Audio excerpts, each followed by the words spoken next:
सगळ्यांना सगळ्यांना जय शिवराय. आपल्या विश्वाच्या पंढरीत या विठुरायाच्या नगरीत या पावनभूमीत या राज्यातल्या शेतकऱ्यासाठी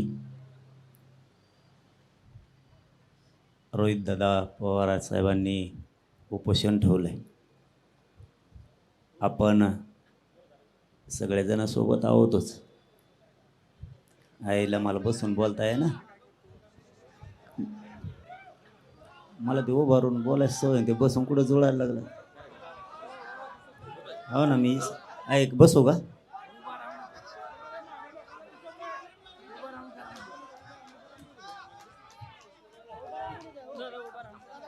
जाऊन दे, उभा राहून बोल.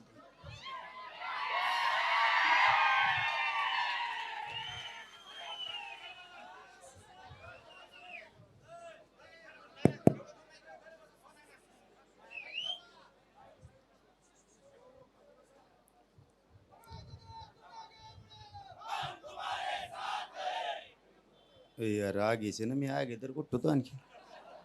यार किती कोचे तर तुम्ही. बस झालं, तुमच्या कशात टाका.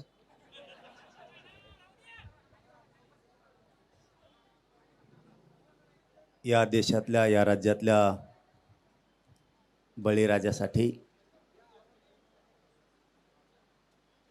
आपल्या पांडुरंगाच्या नगरीत संघर्ष सुरू आहे. नक्की शेतकऱ्याला न्याय तर मिळालाच पाहिजे. न्याय मिळण्यासाठी सगळा शेतकरी राज्यातला सगळा एकवटला, एकवटणार सुद्धा आहे. त्यात काय दुमत असण्याचं कारणच नाही आहे. कारण शेतकरी वाचला तर आपण सगळे वाचणार आहेत. शेतकरीच वाचला नाही तर राज्य आणि देश चालवायचा कसा? चांगल्या प्रतिसाद सुद्धा चांगला आंदोलनाला प्रचंड आहे. फक्त थोडा घोळ आहे.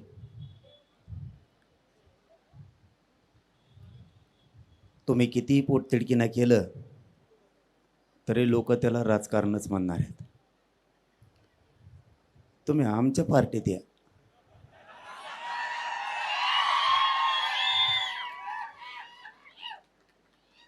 आमच्या पार्टीत लय मसाळा आहे.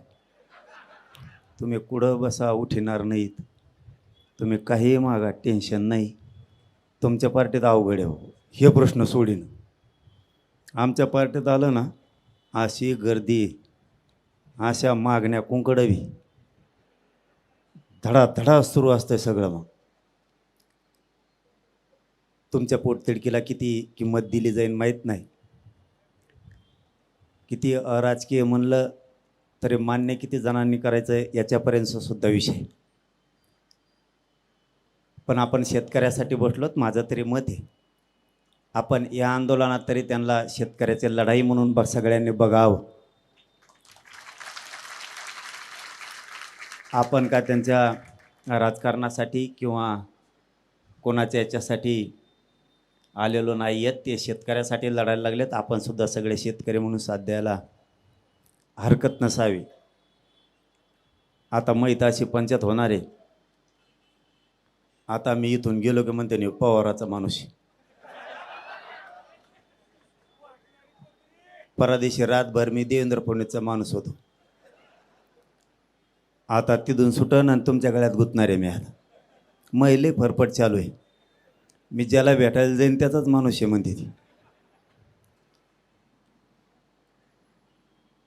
पण माझी प्रामाणिक भूमिका असती, जिथं जिथं समाजावरती अन्याय होईल त्या त्या ठिकाणी आम्ही सगळेजण धावून जातो. त्याच्यात मात्र कसलीही काटकसर आम्ही कधीच करत नाहीत आणि कधी करणार सुद्धा नाही. बच्चू भाऊ बसले होते त्यावेळेसही आम्ही सगळे गेलो होतो. ते मग भाजपचे होते तरी आम्ही गेलो होतो. कुणी कुठल्याही पक्षाचा असो, शेतकऱ्यांच्यासाठी कोणी मैदानात असेल तर आम्ही सगळेजण कायम सोबतीला आहेत. उद्या जर वाटत असलं कोणाला की मी यांच्याकडे भेटीला आलो आहे म्हणजे यांचा माणूस, उद्या भाजपचे सुद्धा लोक बसा उपोषणला, बघा मी येतो की नाही सगळ्यात आधी. फक्त ते नावं ठेवू नाही, ते त्यांच्या भूमिकेवर आहेत, आम्ही आमच्या भूमिकेवरती ठाम आहेत. भूमिका शेतकऱ्याची आपण सगळ्यांनी बळ दिलं पाहिजे. त्यांनी मला एक आत्ता GR दाखवला आहे, त्याच्यात त्यांनी सांगितलं शब्दाचा खेळ कसा असतो. भाऊ 3 वर्ष झालं मी तेच बघून बघून बेजार झालो. कुंकड कानान कुंकड मात्र हानतीन, तळाला मिळणे मग अवपोषण करू करू फेस पाडीला आहे त्यांनी. तुम्हाला तर त्याच्यातलं लवकर कळलंच पाहिजे कुंकड काय हो केलं आणि काय नाही ते. आईला पण मग एक प्रश्न आहे राव, तुम्हाला उपोषणला बसायची वेळच नाही यायला पाहिजे. मोदी साहेब पवार साहेबाला तांब्या भरून पाणी देते.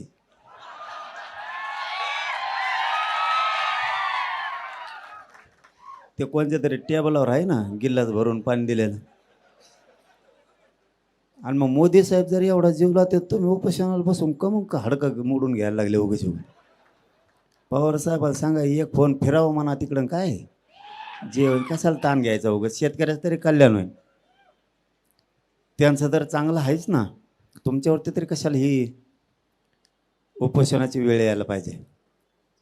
आणि माझं एक दुसरंही प्रामाणिक मत आहे, जर सरकार तुम्हाला बोलवत असलं तर तुम्ही चर्चा करून मार्ग काढावा. माझं प्रामाणिक मत सांगितलं मी तुम्हाला. नाही ऐकल्यावर बघू.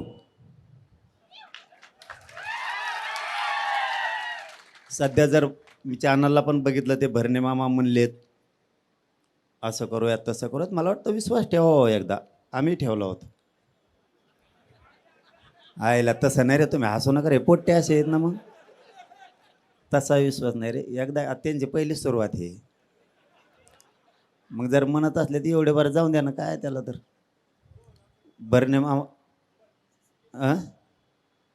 भरणे मामावर विश्वास ठेवा एकदा. आता आणखीन महाजन साहेब येणार आहेत म्हणले आत्ता, एकदा जाऊन द्या, ठेवा विश्वास. काय आमचं बरं चाललं हो, पण सध्या आमच्या आत्ताशिक मागण्या 3 वर्षात मान्य केल्यात, म्हणून मी आत्ताशिक त्यांना बरं म्हणायला लागलो. तरी त्यांना दाखवता आज जोडी तुक्का काय इकडे गेल्यावर. कारण आता सध्या GR काढणं चालू आहे शिक्षणाचे, मराठा आणि कुणबीचं मंत्रालयाचं काढणं चालू आहे. आता चांगलं काम करतात म्हणल्यावर चांगलं म्हणायचे मला सवय नसतं, नंतर लयत असतो मी घोडे. त्यामुळं खरंच सध्या काम करतात, त्याच्यामुळं मी काय सध्या बोला नव्हा त्यांना. परत तुम्ही म्हणता फुटला काय चाललंय. सध्या आपले विखे पाटील साहेब काम करतायत, ते GR काढायलेत. आमच्यामध्ये होरगडाला लाडभाऊ आलेत, प्रसाद लाडसाहेब. त्याने आधी मला चांगले घोडे लावले, मी बी त्यांना रेटून लावले होते तेवढे. आता आम्ही पक्के मित्र झालो ह्या निमित्ताने. कमीत कमी आता विखे पाटील साहेब आणि प्रसाद लाडसाहेब चांगलं काम करायला लागलेत. म्हणजे आमच्याबद्दल बोलतो बरं का, तुमच्याबद्दल नाही. आमचं चांगलं चाललंय, GR काढणं सुरू झालंय. त्यामुळे आम्ही शाबासकी पण दिले. तितक्या मोठ्या मनाचे संस्कार आमच्यावरती आमच्या समाजानं केले सुद्धा. आणि राहिलेलेही कामं ते 22 तारखेपर्यंत करतोयत म्हणलेत. मग मला विश्वास थोडा पडला त्यांचा, म्हणून तुम्हाला बी ठेवा म्हणलो आल्या सरशी मी. म्हणजे आता आऊत हाणायला उभा राहिलो तर सगळंच आऊत हाणायला लागलो आपण. जर सरकार शेतकऱ्यांच्या बाजूनं तुमचा शब्द ऐकून जर पॉझिटिव्ह काही निर्णय घेणार असाल तर तुम्ही घ्यावं, चर्चेला जावं. उपोषण लय करू नका, लय बेकार आहे उपोषण. तुम्हाला काय सांगू भाऊ, तुम्हाला आता कळन. आता तुम्ही बसलात ना, तुम्ही एक 2-1 महिन्याने मला फोन केला करा, परदेशी केलता ना तसा 2-1 महिन्याने करा. तुम्ही म्हणते ना यायला उगच बसलो आहे, तिच्या यायला वैतकच झालं. कारण चांगल्याच्या बरगाड्या मोडा त्या दो लय बेकार आहे. मी आत्ता गाडीत गोळ्या घेतल्या बार्शीच्या पुढं आल्या, इतकी प्रचंड आग होती. ठीक आहे, तुमची तळमळ आहे शेतकऱ्यांसाठी, त्याबद्दल तुम्हाला 100% मार्क आहेत, त्याबद्दल काही दुमत असायचं काही कारण नाही. पण इतकं अवघड आहे, माहीत आहे, हाडकं ना हाडकं पूर्ण ढिसूळ झाले. मी कधी मरल काय होईल सांगता सुद्धा येत नाही, इतक्या वेदना आहेत मला. माझ्या शिरासुद्धा हाडकालच्या टाकल्या. सरकारी डॉक्टर हो किंवा माझा खाजगीतला हो, कोणालाही सलाईन लावण्यासाठी शिर लवकर सापडत. एवढं जीवावर बेतण्याचा विषय उपोषण म्हणजे. कोणत्या क्षणाला किती मोठी आग पोटात होईल कधी सांगतात ना. मी हे तुम्ही उपोषणला बसलात म्हणून सांगायला लागलो. ना समाजाला आपल्या चेहऱ्याकडे बघू वाटतं त्यावेळेस, ना आपल्या जीवनात आपल्या जीवाचे काय हाल चालू आहे तर काय घालमेले, कोणत्या टायमाला किती अंग थरथर कापल, कधी चक्कर येईल काही सांगता येत नाही. तुम्ही राजकारणात आहेत म्हणून तुम्हाला हे सांगायलो. तुम्ही त्या व्यासपीठावरून जरी शेतकऱ्यांसाठी त्याच्यासाठी राजकीय व्यासपीठावरून लढले तरी काय हरकत नाही, का सल्ला नाही द्यायला मी तुम्हाला. तुम्हाला जर हेच करायचं असलं, माझं दुमत नाही आहे, परंतु तुम्हाला 4-5 पक्षांना ते व्यासपीठ आहेत भांडण्यासाठी तेवढ्या ताकदीचे. हे असलं हे आमच्यासाठी असतं. आम्हाला तुम्ही 4-5 पक्षावले मोजत नाहीत, त्यावेळेस आम्हाला हत्यार उपसायला लागतं. कारण आमची पार्टी म्हणून म्हणलं, आमचे सगळे गळके पिळके सगळे आमच्याकडे असतात. आमच्या पार्टी चांगला माल तुमच्या 4-5 पक्षात असतो. सगळे कोण हुकलेले आमच्याकडे सोडून आमच्याकडे, त्यामुळं आम्हाला लढावं लागतं. तुमच्याकडं तेवढी मॅन पॉवर आहे, तुमच्याकडं 5ही पक्षाकडं प्रचंड मोठं ताकदीचं व्यासपीठ आहे, कार्यकर्ते पण तेवढ्या ताकदीचे. म्हणून तुम्ही त्या व्यासपीठावरून विधान भवनातली लढाई केली, सर्वोच्च सभागृहातली लढाई केली, विधान परिषदेची लढाई केली, तरी तुम्ही जिंकू शकता. कारण लढायला लोक कमी आहेत, मला सांगण्याचा अर्थ हे हवे. तुमच्याकडं मोठं व्यासपीठ आहे, लढायला एकदा जर शरीर गेलं ना. काल मला वाटतं राजेंद्र मामा रडले. एकदा शरीर गेलं उपोषणात की गेलं. पुन्हा डॉक्टर काही करीत नाही, आणि डॉक्टराला मेळ लागत नाही, ते तिसरंच कागदावर लिहून आणते. मेळसुद्धा लागत नाही आहे. माझी एका डॉक्टरकडं मग शुगर कमी आणि एकाकडे जास्त, असे डॉक्टर होते. मग हे डॉक्टरला फजिती केली. तुमची केली नाही वाटतं आणखी, डॉक्टरांनी तुमची फजिती केली नाही वाटतं आणखी, आता सुरू होईल. मग लई केली ती, तोंड वासे लगे हात वर कर, हात वर केलं मानच खाली कर, टंगड्याचं वर कर, ते यायचं तपासणं. ते एकदा जर तरायला लागले ना, इतकं भयान काम होतं आहे. मग ते अशा सोया टोचित येत, इतकं लांब लांब जनावराच्या सोया आणल्यावर आणतात. तुमच्यासाठी चांगले असतात समजा, तुम्ही आता ह्याच्यात येत म्हणून. आम्हाला खटके नाही खुटके नाही, काचकून टोचित येत. तुम्हाला मागं पुढं बघून असं ना, अगोदर तुमच्या बोटावरचं रक्त काढायचं म्हणल्यावर अगोदर उलशिक ते कापसान चुळीत असते. आम्हाला गचकून धरते, लगेच खापका आणतो दुसरा जाणारा मागचा आणल्यावर. तुम्हाला एवढा त्रास नाही व्हायचा, ती बेजारी आमची. म्हणून तुम्हाला म्हणलं, तुम्हाला जर शेतकऱ्याला न्याय द्यायचा असला, या राज्यातल्या जनतेला न्याय द्यायचा असला, तुम्ही फक्त एकदा आमच्या दोन्ही वर्ष आमच्या पार्टीत द्या. किती काय न्याय आणि पब्लिक किती पण. आता इथं तुमच्या तळमळीला मला नाही वाटत किती शिरीष घेतील. तुम्ही किती तळमळ केली तरी त्याला राजकीयच म्हणणार आहेत. मला हेच वाटणार आहेत. आता इथून गेलं बघा कसं रपका चालू होतो याच्यावर. आता तेच सुरू होणार. मी इथून गेलं की आम्हाला माहीत होतं पहिल्यापासून ते पवाराचाच हे. त्यांनी माझ्या पाठीमागच्या उपोषणाच्या टायमाला सुरुवातच उद्धव ठाकरे साहेबापासून केली ती. हे उद्धव ठाकरे साहेबाचं माणूस सगळं शोधलं, त्यांच्यावर सगळ्या यंत्रणा आहेत, सगळं शोधलं, काही सापडलं नाही. नाही म्हणले ह्यो पवाराचा आहे, तुमच्याकडून तपासण्यात हुकलं. पुरं शोधलं, पवाराचा नाही म्हणले, एकनाथ शिंदेचा आहे. एकनाथ शिंदेकडं काही सापड नाही म्हणले. मला वाटतं बहुतेक बच्चू कडूचे आहेत, तिकडं काही सापडलं नाही. आता ह्या 2 महिन्यात म्हणते हे देवेंद्र फडणवीसचा माणूस. इतके विचित्र आहे ते. यांनी मला 2-2 यासाठी बसवलं आहेत. हे पैसे कडून येतात, डिझेल कुठून टाकीतो. अरे मराठी काय एवढे कमजोर आहेत का काय? त्यांच्याच गाड्या तेच डिझेल टाकी देत. मी फुकट बसवतो त्याच्यात. माझ्याजवळ काय घंट्या द्यायला आणि घ्यायला, माझ्याजवळ पैसे नाही आणि गाडीही नाही. कोणाची आली की टॅकलाच तिच्यात. आपल्याकडं काहीच नाही. शोधून शोधून एस-आय-टीचं डिझेल वायाला गेलं, काहीच सापडलं नाही. माझ्या कोणत्या कंपन्यात बंद पडायला, ते म्हणले याला जेलात टाकू. म्हणलं टाक. माझ्या कोणत्या 5-50 कंपन्यात म्हणून बंद पडणार, मी जेलात बसून खाईन. परंतु आताची परिस्थिती अशी आहे, आता सरकार मात्र आम्हाला पॉझिटिव्ह आहे, त्यामुळे आम्ही त्यांना चांगलं म्हणतो. नाही तुम्ही म्हणताना आला इथं सरकारला पॉझिटिव्ह म्हणतो, याचा अर्थ आमचं हिसळून द्यायच्या मागं दिसतोय. शेतकऱ्यांच्या प्रश्नासाठी जवळ तुम्ही येत तोवर आम्ही या. आणि ताकदीचा विचार करू नका. फक्त आंदोलन शांततेत असावं. नसता उपोषण करायची गरज नाही. रूम न घेऊन आला काय? मी म्हणतो शांततेत त्यांनी रूम न वर केलं. लय कंड फुगीर जाऊन लय त्याचे ते काहीतरी करते आणि तुम्हाला गुती ती पुन्हा सुटूनच देणार नाहीत. आपल्याला जर ही लढाई जिंकायची असली, आपल्याला जर शेतकऱ्याला न्याय मिळवून द्यायचा असला, तर आंदोलन शांततेत झालं पाहिजे. जर आंदोलन शांततेत करायचं नाही तर मग आमरण उपोषण करायची गरज काय? मग सगळेच रस्त्यावरती आले असते ना. इथं ज्या अर्थी ते उपोषणाला बसले, त्या अर्थी रस्त्यावरच्या प्रत्येक माणसाला शांततेतच करावं लागणार आहे, तरच ही लढाई शेवटपर्यंत जाती. माझ्या उपोषणाचा, माझ्या आंदोलनाचा अनुभव तुम्हाला मी सांगितला आहे की तुम्ही जर सुरुवात शांततेने केली असेल तर शेवटपर्यंत शांततेने जर गेलं तर यशस्वी होतं. आणि सरकारला वाटत असतं प्रत्येक आंदोलन शांततेत कधीच होऊ नये, आंदोलन हे रस्त्यावरचं व्हावं. कोणचंही सरकार असू द्या, म्हणजे यांचं असलं तरी बी आणि त्यांचं असलं तरी बी. आता त्यांचं जरी असलं तरी यांचं येणारच आहे, किंवा यांचं असलं तर त्यांचं येणारच आहे.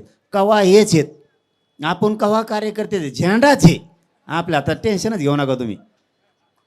हे आले तरी ते येत आणि ते आले तरी हेच येत. फक्त जर तुम्ही शांततेत नाही केलं तर यांच्या पोटात जी तळमळ शेतकऱ्यांच्या विषयीची आहे तिला काही अर्थ राहत नाही.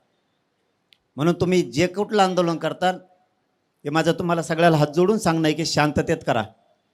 आपण माझा विषय इथं सांगण्याचा नाही आहे, फक्त अनुभव म्हणून सांगतोय. जे 75 वर्षात मिळालं नाही ते फक्त शांततेच्या आंदोलनामुळं माझ्या समाजाच्या लेकरा बाळाला मिळालं, फक्त शांततेमुळं. कुठं जर हात उचलला असता, कुठं जर दगड उचलला असता, तर आज 2.5-3 कोटी समाज आरक्षणाकडे गेला नसता. तुम्हाला जर आता याच्यातून शेतकरी मोठा करायचा आहे आणि त्यांनी जर आता पण मांडला आहे की 2 लाखापर्यंत शेतकऱ्यांची कर्जमाफी झाली पाहिजे, तर ह्यो पण यशस्वी करण्यासाठी सगळ्यात मोठा भार तुमच्या खांद्यावरती. तुम्हालाही संयमानं शांततेने न्यावं लागतं. कारण आपल्या आंदोलनात घुसताना आपल्या आणि दुसरेसुद्धा घुसलेले असतात. काम करताना तो शेतकऱ्यावरती माया दाखवतो, पण करताना त्याच्या डोक्यात आंदोलन उग्र करण्याचं सुद्धा असतं. त्यामुळं आपला फायदा उचलून समोरच्यानं उग्र करायचा प्रयत्न केला तर माणसं मात्र आपल्या गर्दीतले ओळखा की आंदोलन यशस्वी करायला आलेत का आंदोलन उग्र करण्यासाठी आलेत. यावरही तुम्हाला सगळ्यांना बारकाने लक्ष ठेवावं लागतं. कारण गर्दी एकदा जर जमली तर गर्दीच्या ओघात सगळेजण भावनिक होतात आणि आपण आसपासला लक्ष ठेवायचं बंद करतो आणि आपलं आंदोलन मोडून पडतं. जिथं शेतकरी आपल्याला ज्या टोकावरती न्यायचा आहे, ज्या न्यायापर्यंत न्यायचा, आपण तिथपर्यंत त्याला कधीच नेऊ शकत नाही. आता यांनी लढाई हातात घेतलीच तर तुम्ही ती संयमानं शांततेनं पार पाडण्यासाठी सगळ्यांनी सहकार्य करायचं. कारण 2 दिवसानंतर मला वाटतं त्यांना बोलता पण येणार नाही तुमच्याशी. म्हणजे ज्यावेळेस मार्गदर्शन करायला शांतरा आम्हाला सांगायला माणूस असतो आणि तोच जर 4-5 दिवसानंतर बोलायचा बंद झाला तर तुम्हाला सांगायला कोणी नसतं. म्हणून अगोदरच सगळे तुमच्या आंदोलनाचे नियम तुम्ही कशा पद्धतीने ते हाताळायचं याच्यावरती नंतरची सगळी मदार तुमच्या खांद्यावरती असते. माझ्याकडे 2-2 लाख पोरं स्वयंसेवक ज्यावेळेस मी बेशुद्ध पडायचो त्यावेळेस त्यांच्या खांद्यावरती ती जबाबदारी होती आणि त्यांनी प्रामाणिकपणे ती पार पाडली. कित्येक जणाला तरी वाटायचं आमच्या आंदोलनात घुसायचं आणि काय जाळपोळ काय धिंगाणा करता येतो का. एखाद वेळेस ते विरोधी पक्षाचे असतात किंवा सत्ताधारी पक्षाचे सुद्धा असतात. आजची तुमची भूमिका ही प्युअर शेतकऱ्यांची आहे. मग शेतकऱ्यांसाठी जर लढायचं त्यांनी ठरवलं तर याला हाणून कसं पाडायचं, मग लोकसुद्धा घुसण्याची दाट शक्यता असते. कारण आमच्यात ते झालं, आम्ही ते वेळोवेळी ओळखले आणि त्यांना बाहेर काढायचं काम केलं. म्हणून तुम्हाला हे यशस्वीकडे न्यायचं आहे. परंतु माझा सल्लाच आहे रोहित दादाला की जर भरणे मामा म्हणतेतच आणि ते महाजन साहेब जर म्हणतेतच, एकदा विश्वास ठेवा. कुठं दिवस हातातून गेलेत तेव्हा एकदा ठेवा विश्वास. कारण मला बी अलीकडच्या काळात जर विश्वास यायला लागला म्हणून तुम्हाला म्हणायला लागलं, नाही माझ्यासारखी तुम्ही फसायचात. तुमच्या डोक्याने चालू द्या. कारण इतकं राजकारणातलं डोकं मला नाही आहे. मला फक्त पाडायचं माहिती, इतकं माहीत नाही. तुम्हाला ते गणित जुळीनं, तुम्हाला गोळाबेरीज करणं, ह्या सगळ्या गोष्टी येतात. इतक्या ज्ञानापर्यंत आम्ही आणखीन गेलो नाहीत. परंतु आंदोलनातलं जेवढं मला काय माहिती आहे तेवढं सांगतो. मला तरी वाटतं की ते जर पॉझिटिव्ह आहे तर तुम्ही पॉझिटिव्ह एकदा त्यांना दाखवावं. नाही केल्यावर बघू ना, तेला कुठं जायचं नाही, तुम्हाला कुठं जायचं नाही, शेतकरी कुठं जाणार नाही. ही तर माझे 2 लाखाच्या पलीकडची मागणी आहे. शेतकऱ्याला संपूर्ण कर्जमुक्ती करा तुम्ही, हे ठेवूच नका राडा. दरवर्षी 2 लाख करणार, 1.5 लाख करणार, 3 लाख करणार, त्यापेक्षा एकदाच. ती माईक चालू आहे का? साऊंड कानात बोटं घालून झोपूस तर उठून बस ना, आवाज येईल ना, ते कानं जातील. त्यांनी कानात बोटं घालून झोपलाय. हो ना, पण ते कान जातील ना. त्यांनी कान त्या साऊंडला लावलाय. मग लय बारीक ध्यान असतं भाऊ, कानं जातील त्यांनी. शेतकऱ्याची संपूर्ण कर्जमुक्ती होणंच गरजेचं आहे. एक, त्याबरोबर शेतकऱ्यांना त्यांच्या मालाला दुप्पट भाव द्या. तुमच्या कर्जाची गरजच नाही शेतकऱ्याला, पुन्हा कर्ज पण नको आणि तुम्हाला कर्जमाफी करायची गरज नाही. एकदा फक्त त्याला या दारिद्र्यातून बाहेर काढा. तीही लढाई पुढच्या काळात सुरूच राहणार आहे. मी जास्त न बोलता मला असं वाटतं तुम्ही एकदा खरंच पुन्हा पुन्हा त्या शब्दावरती येतोय मी, एकदा जर ते म्हणतच असते तर विश्वास ठेवा ते कुठं जाणार नाहीत. नाही केलं तर बघून घेऊ ना पुन्हा काय करायचं ते. म्हणत असले तर या, पण ते महाजन साहेब येणार असले त्यांचे कोण मात्र पक्क बरं का, मी भरण्या मामावर बोललोय. ते तर कोण इल्ल ते का वर्गड्यात खाली पडी ते त्यांचं लय काच का अवघड आहे. नाही नाही, ते विश्वास ठेवायला आहेत नाही असं नाही, पण चांगलं बघून. भरणे मामा येत असल्यात काय नाही, मोकळा ठेवला तरी चालतोय, काही अडचण नाही समजा. किंवा त्यांचा भाजपचा दुसरे आले तरी ते बी चांगलेच आहेत म्हणा, पण बरं आहे व सावध राहिलेलं. नाही मार्ग निघाला तुम्ही पुन्हा म्हणायचे तू चालताना भाषण ठोकून गेला, ठोई विश्वास आता दी गाळ्या गुतून आपल्या दिलं गेलं, झाला मोकळा गेला अंतरवाली निघून. किमान एक वेळेस संधी द्या आणि ऐका सरकारचं. ते जर म्हणतच असलीत करतो तर द्या सोडून उपोषण, बघूयात पुढं. मला तरी वाटतं आल्यावर महाजन साहेबसुद्धा ते करतील, कारण चांगलं काम करणारे लवकर जमत नाहीत. आत्ता मी त्या कळंबमध्ये होतो, तिथं पत्रकार बांधवांनी मला विचारलं शेतकऱ्यांच्या बद्दलचा विषय आणि तुकारामजी मुंडे साहेबांचा विषय. मी सांगताना सांगितलं खरंच त्या तुकाराम मुंडे साहेबाला आता तरी त्यांची बदली करू नका, कारण त्यांनी जर त्या भेसळच्या धाडी टाकल्या तर शेतकऱ्याच्या दुधाला भाव वाढणार आहे आणि नेमकं सरकार त्यांचीच बदली केल्याशिवाय राहणार नाही. मी मुख्यमंत्र्याला या रोहितदादाच्या उपोषणातून जाहीरपणानं सांगतो, तुकाराम मुंडे साहेबाला 2-3 वर्ष त्याच जागेवर राहू द्या, बदली करू नका, नाही तुमच्या मागं असा लागन मी. कारण जरा हे भेसळवाले थोडे बंद होऊ द्या, म्हणजे दुधाला भाव वाढन. आता दूध मिळा नाही, 2-3 पेंड्या जास्त टाका लागलेत मसडीला आमचे लोक आता दुधाला भाव वाढल्यापासून. नाही तर आम्ही शेणाला मोथालेत, तर दुधात काही उराय ना.